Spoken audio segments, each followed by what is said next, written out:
storm rips the roof off a shed with the owner still on top of it.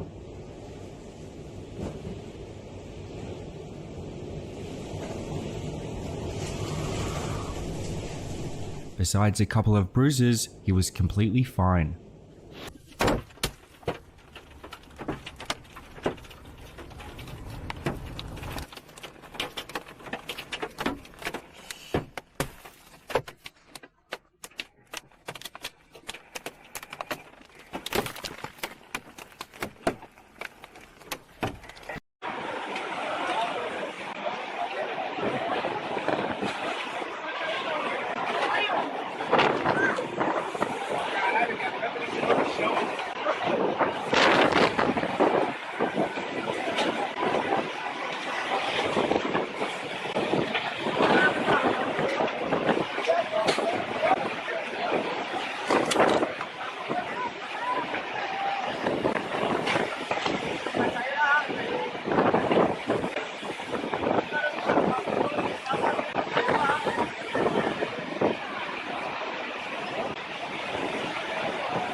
Isso é a natureza.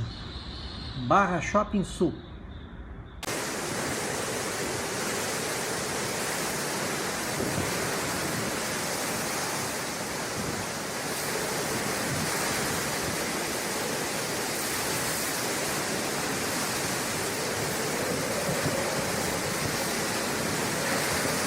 The wind came so suddenly that Ella barely had time to grab her backpack. She ducked into a drainage culvert just as debris started flying past like shrapnel. For nearly 30 minutes, she lay curled in mud, listening to trees snap and metal twist. When it ended, she climbed out to find her street unrecognizable. Cars flipped, roofs gone. But the culvert had protected her completely. Later, a rescuer said it was the smartest dumb luck he'd seen all week.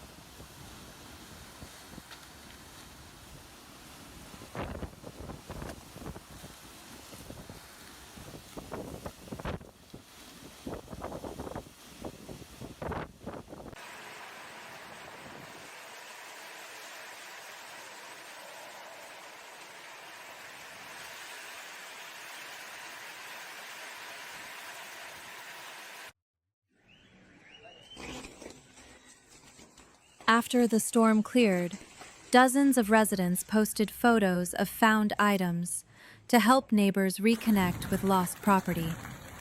One family was shocked to see their trampoline wedged high in a pine tree 2 streets over, despite having tied it down.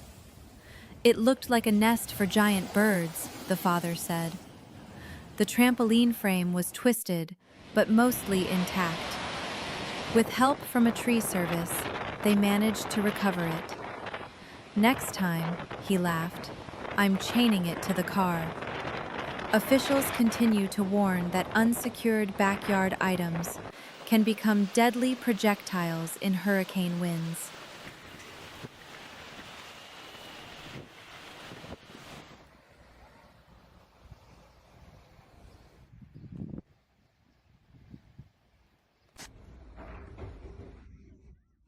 Inmates from the county jail were evacuated by armored bus, hands zip-tied, escorted by National Guard. A low-lying floodplain threatened the facility, and officials moved over 140 prisoners to a high-security unit inland. It was a quiet, tense transfer. "We've never evacuated our jail before," said the sheriff. Power was lost 2 hours later, and parts of the jail were knee-deep in water by morning.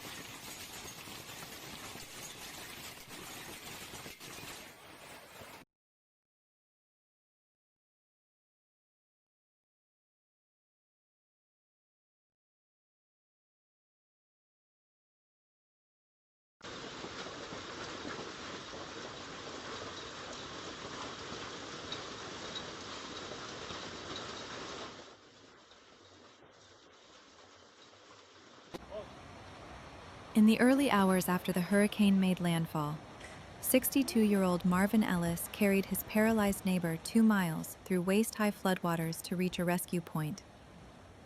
With no cell service and streets submerged, Ellis wrapped the man in plastic sheeting, tied him to his back with extension cords, and waded through swirling debris.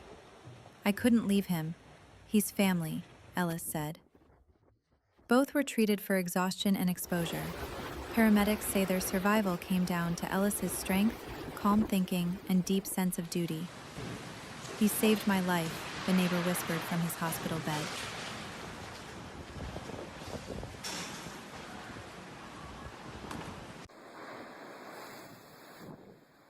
Whoa, holy moly! Oh my God! Oh man! Whoa! During the worst hours of the storm, volunteer firefighter Dana Price made solo trips by boat into flooded neighborhoods, rescuing 11 people, including a bedridden woman and 3 small children. With official resources overwhelmed, Price launched her own kayak from the fire station and worked through the night. "I just couldn't sit there and wait," she said.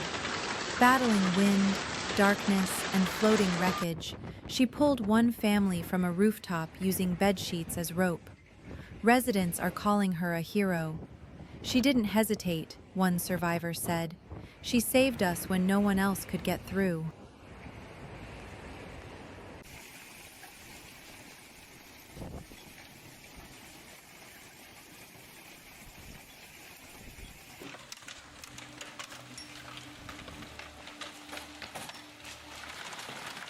Three fishermen who stayed aboard their boat during the storm are missing. The vessel's GPS last pinged 2 miles offshore before signals were lost. Debris believed to be from the boat washed ashore Sunday. Search efforts continue by air and sea, though officials say conditions are challenging. The families are urging anyone with information to contact authorities.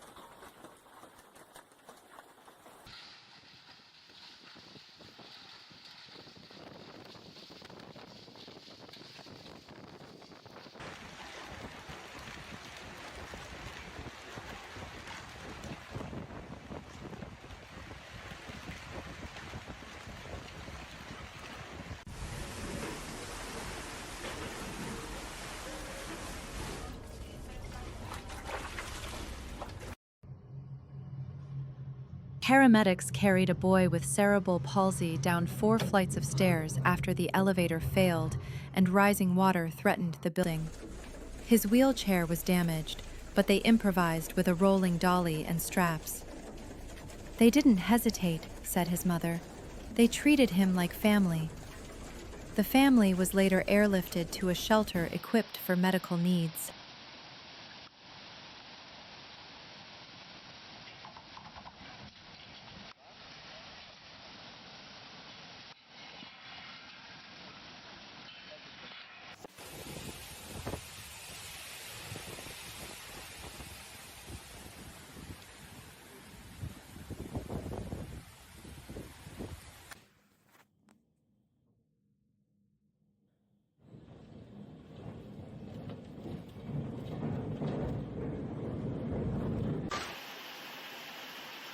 No one expected the tree to survive.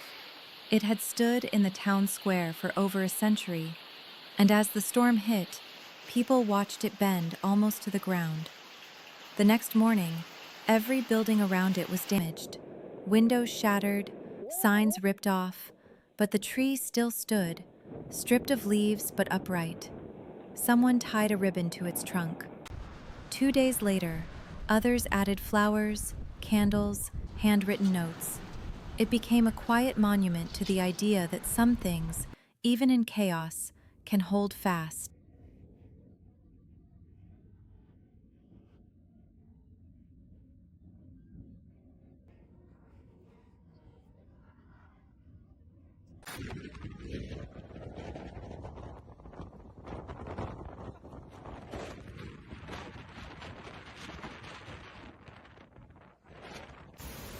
A rescue team responding to a 911 call found an elderly man trapped in his attic by rising water. He had broken through the ceiling with a crowbar and waited for 18 hours with a flashlight and a transistor radio. They heard the tapping from the boat, he said. He was dehydrated but otherwise fine. They were angels, he said of the crew.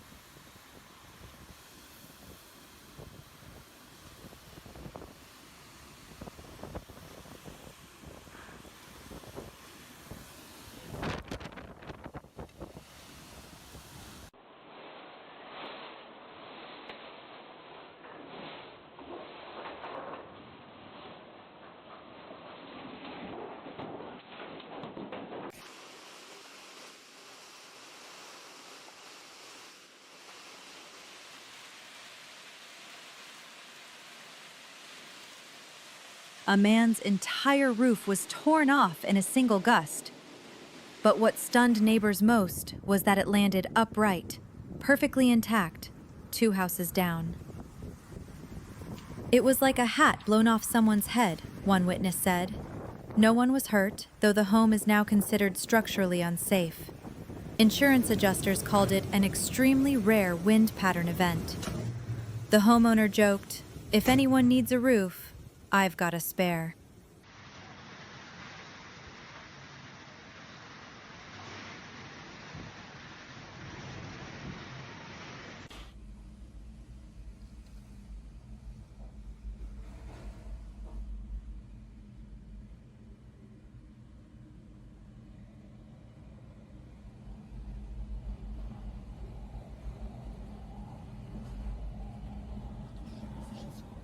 Oh mein Gott. Responders searching a flooded street found a 2-year-old girl sitting on a floating couch, soaked but alive, her arms wrapped tightly around the family dog. No adults were nearby. The home had been destroyed hours earlier, and it's believed the rising water lifted the furniture to safety. The dog, a Labrador mix, reportedly barked until rescuers approached. Both were taken to a shelter, where the girl was quickly reunited with relatives. "We don't know how they survived," one firefighter said, but that dog never left her side. Authorities are calling it a small miracle amid widespread devastation.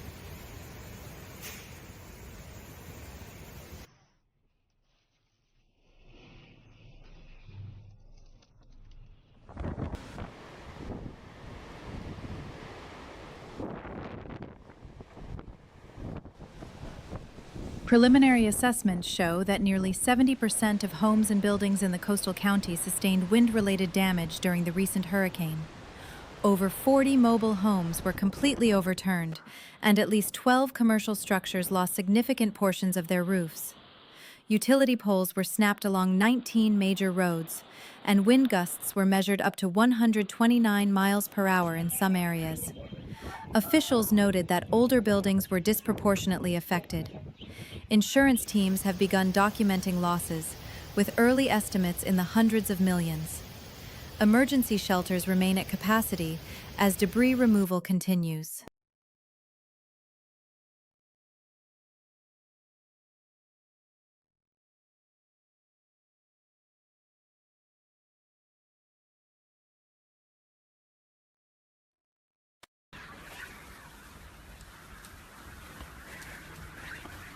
As winds intensified and their home began to shake, The Patel family abandoned their living room and climbed into the walk-in freezer at the back of their restaurant.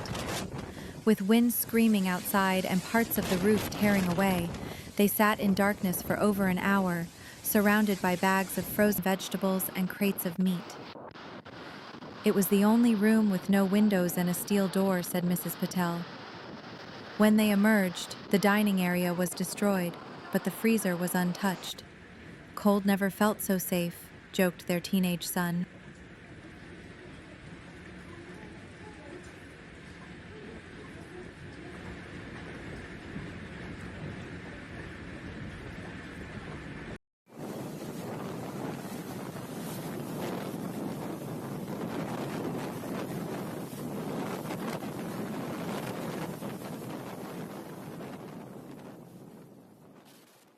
A mother and her 3 children drove nearly 400 miles over 2 days, sleeping in the car and fueling only where possible. Every hotel along the route was full. They finally found shelter in a church gymnasium converted to emergency housing. "We packed for a weekend, not for losing our home," she said. The Red Cross registered over 10,000 evacuees in the region by the end of the week.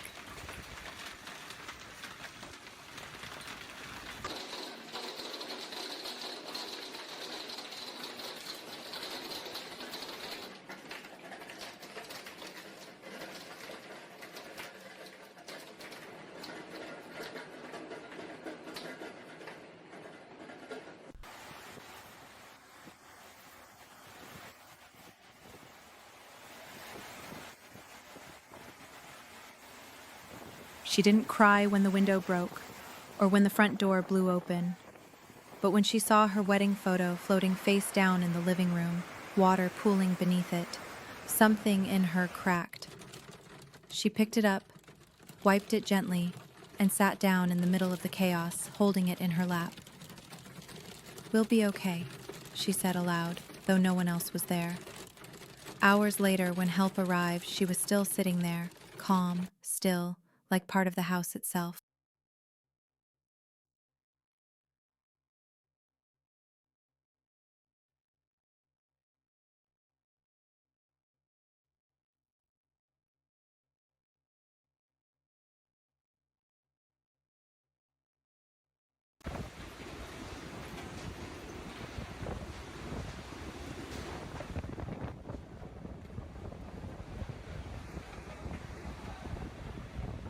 A canine search team located 2 missing teens in a collapsed shed behind their home.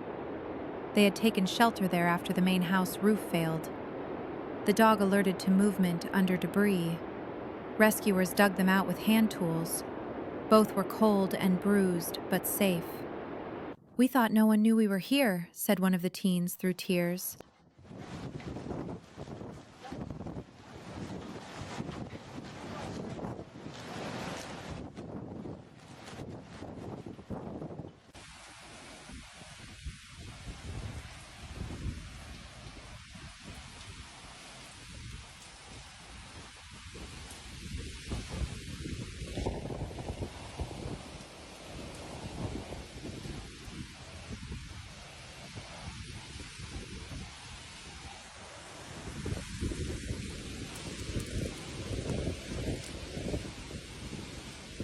A caravan of RVs and pickup trucks crawled along the interstate, packed with families, pets, and everything they could strap down.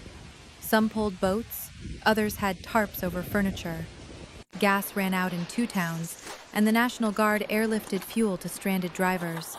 It was the largest civilian evacuation the county had seen since the 1990s, with more than 150,000 people leaving in under 48 hours.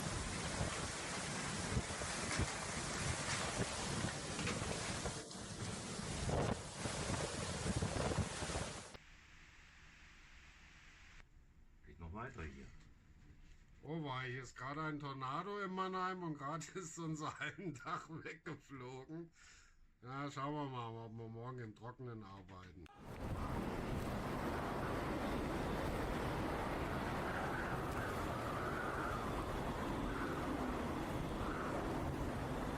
The downtown business district was left in ruins after sustained winds sheared off signage, shattered storefronts, and caused partial collapses in 4 commercial buildings. The city estimates more than $70 million in damage to infrastructure alone. Crews are still working to clear glass and metal from the main thoroughfares. Of the 123 businesses surveyed post-storm, only 27 were able to reopen. Local officials have requested federal disaster relief as cleanup efforts intensify.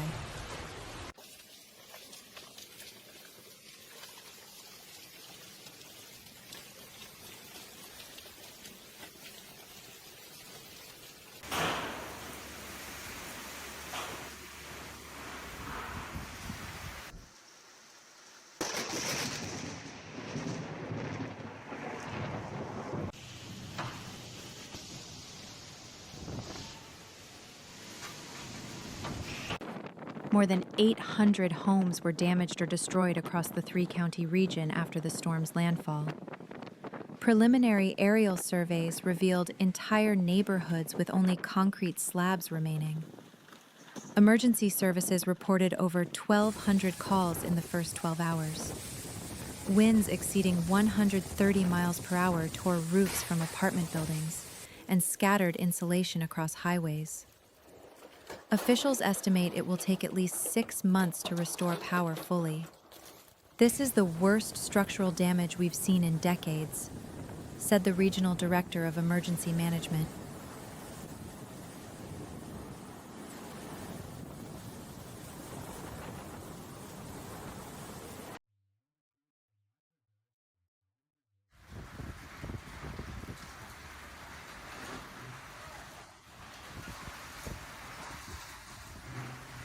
A 30-foot metal billboard was torn from its supports and hurled through the second-story window of a downtown apartment complex. Miraculously, no one was in the room when it hit. The wind-carried structure demolished furniture, shattered glass, and embedded part of itself into the opposite wall. "It sounded like a bomb went off," said a neighbor. Fire officials said if the impact had happened an hour earlier, during a birthday party in the same unit, there would have been fatalities. The billboard's remains were later found 4 blocks away.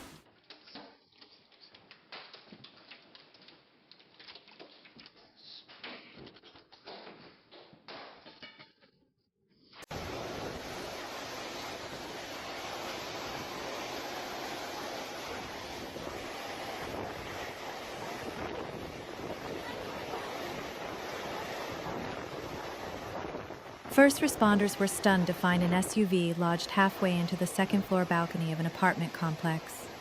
According to witnesses, the parked vehicle was lifted by extreme winds during the hurricane's peak and hurled across a 40-foot embankment. No one was inside the SUV, and the residents of the affected apartment were unharmed. "I thought it was a bomb going off," said one tenant. Engineers say wind acceleration between nearby buildings likely created a tunnel effect. "It wasn't just strong wind. It was focused, violent wind," said a structural analyst on scene.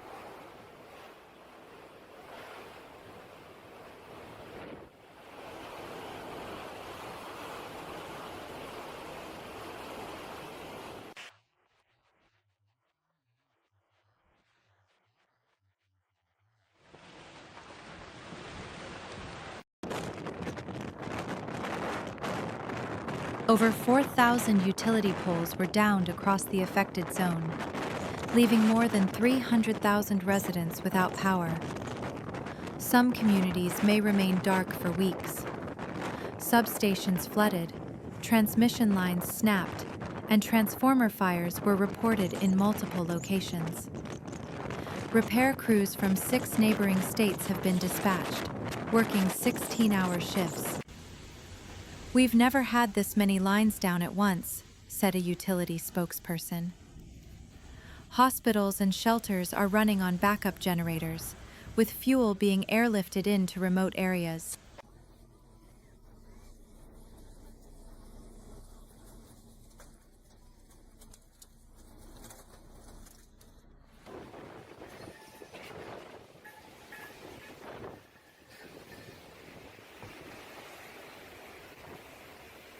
Following the hurricane's landfall, hundreds of birds were found lifeless across downtown rooftops and streets, apparently killed mid-flight by powerful wind bursts. Experts believe the sudden pressure changes and extreme gusts disoriented or crushed them mid-air. They had no chance, said a local wildlife official. It was like a wall of air moving at highway speeds. Residents were stunned by the eerie sight. It looked like they just fell from the sky, one woman said. Cleanup crews collected the bodies as part of post-storm recovery. Scientists call the event rare, but not unprecedented.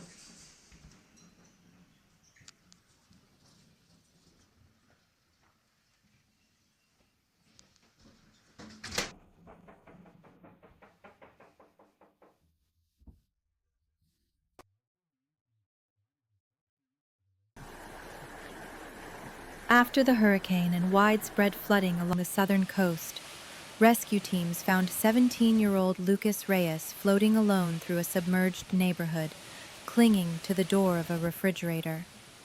His family's trailer had been swept away overnight. Using jumper cables, Reyes tied himself to the door and drifted for 16 hours through dark, debris-filled waters.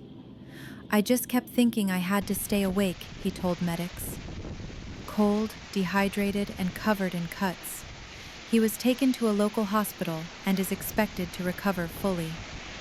Emergency officials called his survival remarkable and credited his quick thinking under pressure.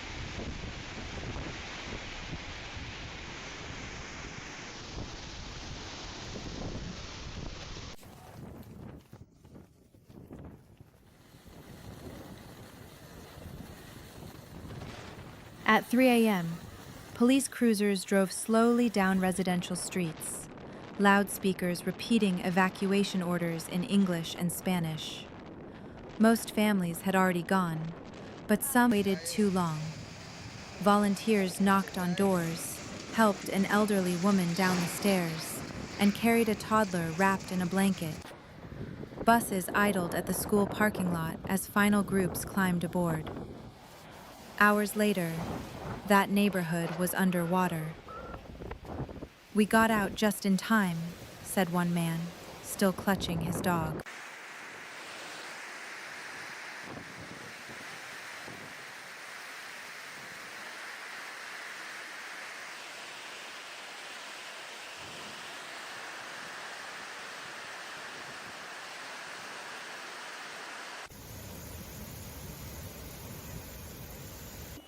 The morning after, children wandered the neighborhood, pointing out what had changed. "That tree wasn't broken before," one said. "That trampoline wasn't there."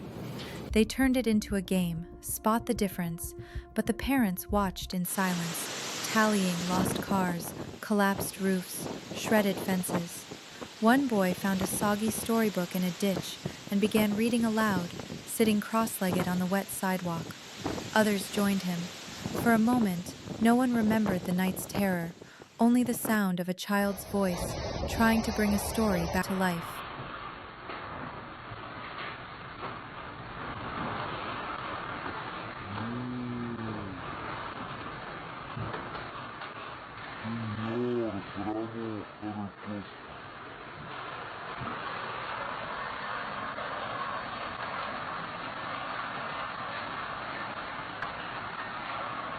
In the rural outskirts of the county, 2 massive wind turbine blades snapped mid-storm, scattering fiberglass across nearby fields.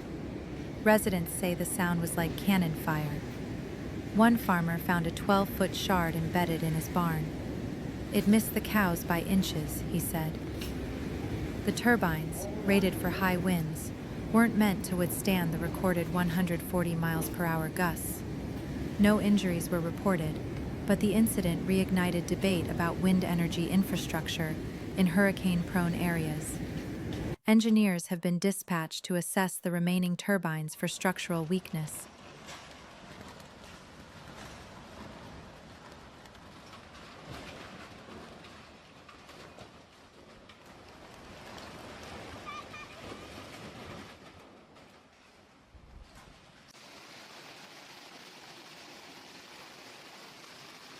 An old man stood in the ruins of his workshop, running his hands over rusted tools he'd once polished every week.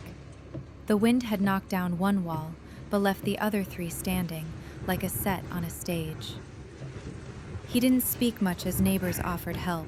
Instead, he swept sawdust from the floor, straightened a stool, and set a bent hammer carefully on the bench. So richtig krass. It's not gone, he finally said, just quieter now. Alter. Da ist ein Bäume weg.